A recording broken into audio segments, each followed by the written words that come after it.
I've been involved heavily in conservation movements through the years. I've started one of the most successful conservancies in the country, the Little Travis Conservancy, which is up in northern Michigan now.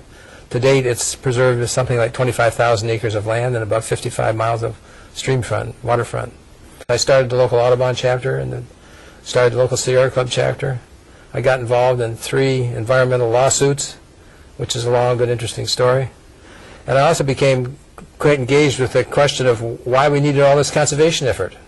And it seemed to me a large part of it was constantly expanding populations. If you had more people, they needed more places for roads and hospitals and schools. And so that seemed to me to be one of the driving forces behind the conservation problems that we find. So I decided to become a student of population matters. And I was fortunate in 1958 to run across the publications of a group called the Population Reference Bureau, which was the oldest demographic organization in the world and is still active in Washington, D.C.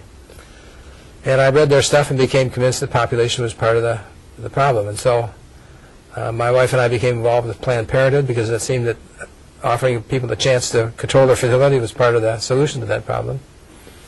When we were back in Ann Arbor for my residency, 1961 to 64, my wife, Mary Lou, served on the Planned Parenthood board of Washtenaw County, which is where the University of Michigan is located. And when we moved to northern Michigan in 1964, after being there for several years, we started a Planned Parenthood affiliate in northern Michigan, which was one of the first ones in that part of the state and still going strong.